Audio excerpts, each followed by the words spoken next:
প্রিয় দর্শক, স্বাগত জানাচ্ছি সারাদিনের সংবাদে প্রতিদিনের আয়োজন রাত 11টার শীর্ষ সংবাদে। সারা বিশ্বের গুরুত্বপূর্ণ সব সংবাদের শিরোনাম জেনে নিন শুরুতেই।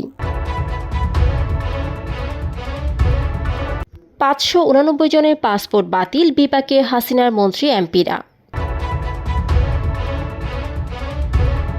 কক্সবাজার সমুদ্র উপকূলে ভেসে এলো 6 মরদেহ, এখনই ফিরেনি পাথরঘাটার 250 জেলে।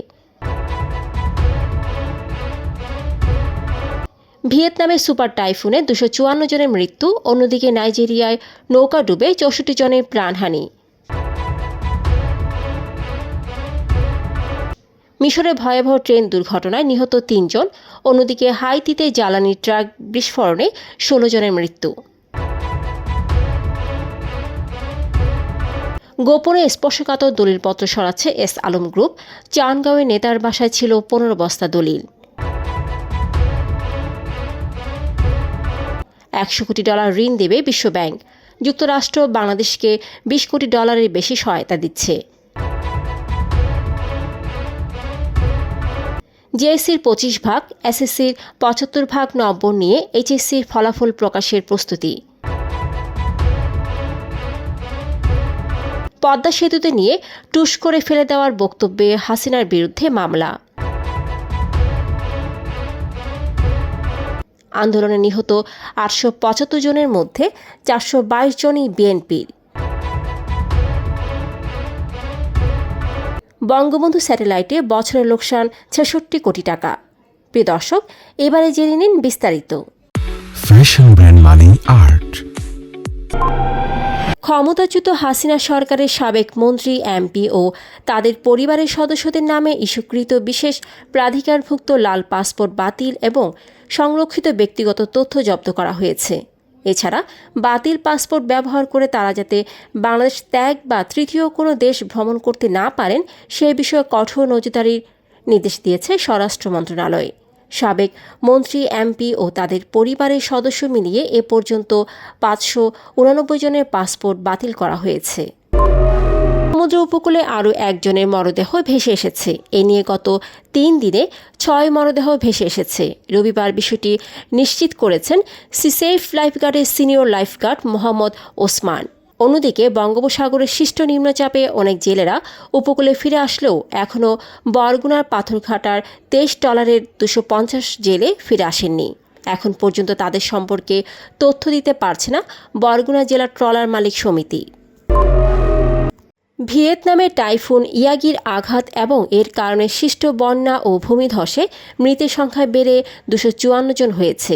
আহত হয়েছেন 800 জনেরও বেশি। এখনও নিখোঁজ 103 জন। ব্রিটিশ ভিত্তিক গণমাধ্যম স্কাই নিউজ এক প্রতিবেদনে এ তথ্য নিশ্চিত করেছে। অন্যদিকে নাইজেরিয়ার উত্তর পূর্বাঞ্চলীয় রাজ্য ঝামফারাতে নৌকা ডুবে 64 জনের মৃত্যু হয়েছে বলে আশঙ্কা করা হচ্ছে। শনিবার স্থানীয় সরকারি কর্মকর্তা এ তথ্য জানিয়েছেন। শনিবার সকালে এ দুর্ঘটনা ঘটে। স্থানীয় কর্তৃপক্ষ ঘটনার 3 ঘণ্টা পর 6 জনকে জীবিত উদ্ধার করতে পেরেছেন বলে জানা গেছে। মিশরের আল সার্কিয়ায় 2টি যাত্রীবাহী ট্রেনের সংঘর্ষে অন্তত 3 জন নিহত ও আরও 49 জন আহত হয়েছেন।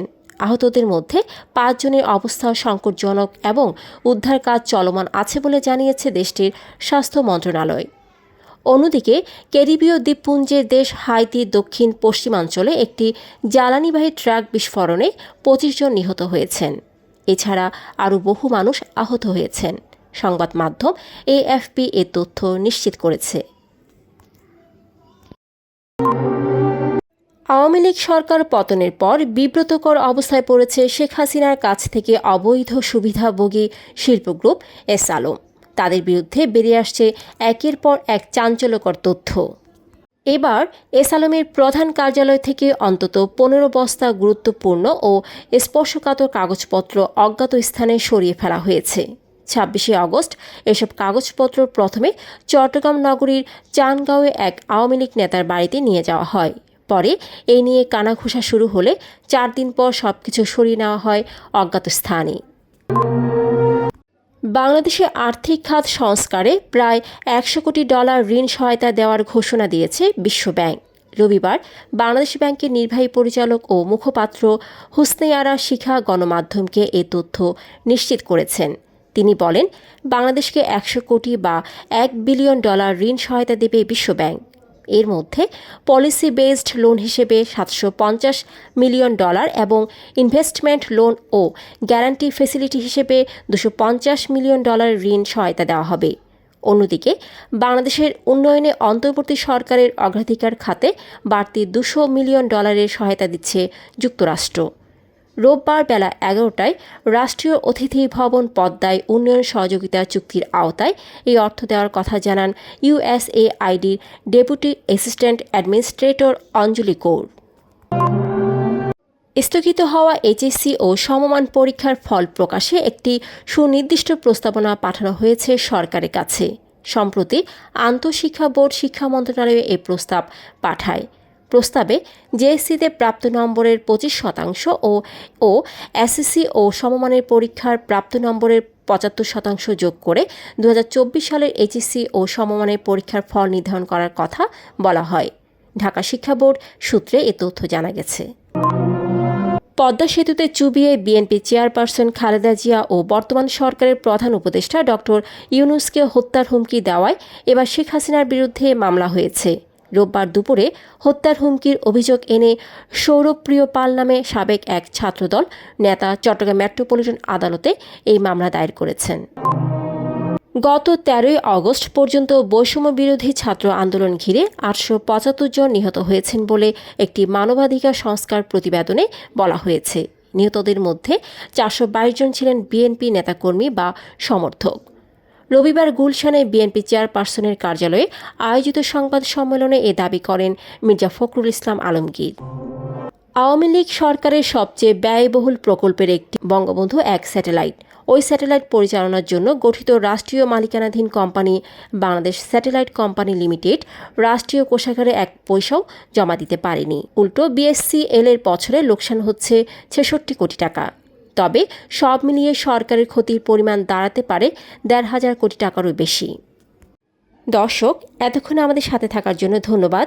প্রতি মুহূর্তে দেশ বিদেশের গুরুত্বপূর্ণ সব সংবাদ জানতে চোখ রাখুন সারাদিনের সংবাদের অফিসিয়াল ফেসবুক পেজে। Fashion brand Mani Art. Men's, ladies and kids wear. Art. Be smart.